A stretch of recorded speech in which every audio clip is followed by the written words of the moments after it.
Recently, at the annual SAG Awards, the cast of Stranger Things, a Netflix original series that has received wide acclaim mainly for its medley of 70s and 80s pop cultural references, accepted the award for Best Ensemble in a Drama Series. No small accomplishment for a cast of relatively new faces who were in the same category as shows like Game of Thrones, Westworld, Downton Abbey, and The Crown. And while I recognize this distinction, and I congratulate the cast, I also recognize the entertainment industry's continued inability to get out of its own way and stop incessantly preaching in the same self-righteous, ineffectual, emotional language of ambiguity and self-reward that we have come to collectively wince at.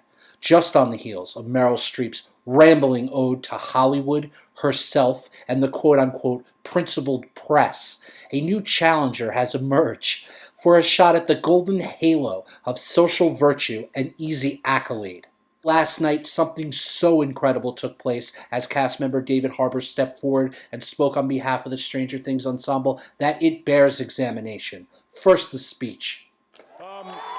And I would just like to say that in light of all that's going on in the world today, it's difficult to celebrate the already celebrated Stranger Things. But this award from you, who take your craft seriously and earnestly believe, like me, that great acting can change the world, is a call to arms from our fellow craftsmen and women to go deeper, and through our art to battle against fear, self-centeredness, and exclusivity of our predominantly narcissistic culture, and through our craft to cultivate a more empathetic and understanding society by revealing intimate truths that serve as a forceful reminder to folks that when they feel broken and afraid and tired, they are not alone. We are united in that we are all human beings and we are all together on this horrible, painful, joyous, exciting, and mysterious ride that is being alive. Now, as we act in the continuing narrative of Stranger Things, we 1983 Midwesterners will repel bullies. We will shelter freaks and outcasts, those who have no homes. We will get past the lies. We will hunt monsters. And when we are at a loss amidst the hypocrisy and the casual violence of certain individuals and institutions, we will, as per Chief Jim Hopper, punch some people in the face when they seek to destroy the meek and the disenfranchised and the marginalized. And we will do it all with soul, with heart, and with joy. We thank you for this responsibility. Thank you. While David Harbour's televised tongue lashing was beamed into homes across the country, filled with the kind of effortless fiction that conjures imagery of monsters, bullies, and unyielding Hollywood heroism, another kind of lashing was taking place in Portland. A protest against President Trump's 90-day ban on citizens entering the U.S. from a list of countries deemed unsafe for visa waiver by the prior administration descended on Portland Airport. The crowd of roughly 600 protesters arrived around 2 p.m., causing delays for travelers and blocking access to the airport. Alternatively, a small group of counter-protesters, about 4, possibly 5 men, arrived as part of a group supporting the ban. I by no means agree with or endorse the things that these men were saying. However, they are not there to validate the beliefs of the protesters any more than the protesters are there to validate the beliefs of this small group of men. And for those who would argue that the protesters are right, I would remind them Nazis believe that they are right, communists believe that they are right, atheists believe that they are right, Zionists believe that they are right, conspiracy theorists believe that they are right, and believe it or not, this is going to blow your mind, but ISIS even believes that they are right. The men were surrounded and circled by a crowd rows deep, cursed at, threatened, and called Nazis.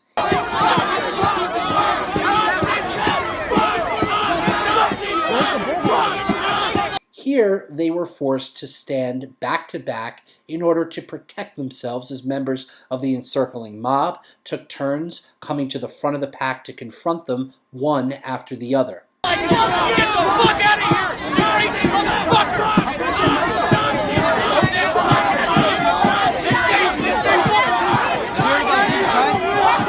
All these high notions of morality, all these appeals to diversity, tolerance, and empathy, none of it is true. None of it. That a group this large would collectively descend on just 3 men while maintaining their moral superiority is a fucking parody.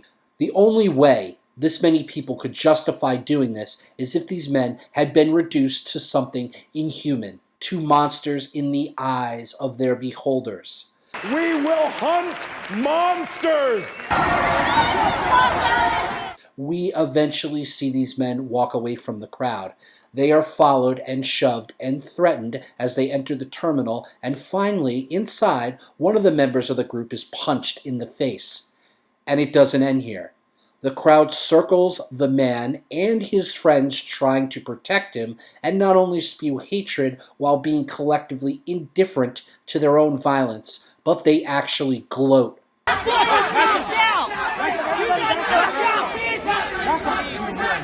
Your boy got knocked out! That's right!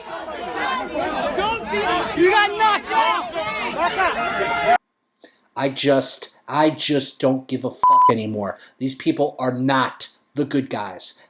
They are not this country's moral compass. They have reduced complicated social issues like race and immigration and cultural demographic upheaval to childish slogans and feeble-minded conclusions that collectively hang the noose of guilt around the neck of one racial group. They do this all while being entirely oblivious to the fact that globalism and open borders have been purposely framed as a racial issue to dupe them, while global corporations reap the financial rewards of global autonomy and exploit the inability of labor to maintain any sort of collective advantage. Not only do these people not recognize that they are indoctrinates of a false movement for racial justice, but they swim in their own cesspool of inconsistent values and hostile vindication. When your narrative matches that of the corporate media and the business interests they serve, and the politicians who rely on the perpetuation of open borders and sanctuary cities to vote bribe while their states maintain a financial advantage through exploitation, then I would say you have a serious problem. When protesters are being funded with money from self-interested individuals and organizations, and they are showing up and having these organizations hand them out their protest signs, then I would say you have a problem. And when a mob of people preaching for the safety of small, marginalized groups collectively gang up, assaulting and taunting a marginal group within their own circle of protest, then excluding the obvious irony, I would say that you have a serious fucking problem. And since these overpaid, overindulged elitists aren't content to merely throw themselves extravagant parties, give each other awards, and televise it so we can all watch them do this, we are forced to sit through their moral exhibitionism. And though I am certain this will fall on the dead ears of those who recoil at the notion of taking responsibility for the things they say and do, I would like to leave them with the following message. Their message. We will get past the lies. We will hunt monsters. And when we are at a loss amidst the hypocrisy and the casual violence of certain individuals and institutions, we will, as per Chief Jim Hopper, punch some people in the face, punch some people in the face, punch some people in the face, punch some people in the face, punch some people in the face, punch some people in the face. And we will do it all with soul, with heart, and with joy. We thank you for this responsibility. Thank you.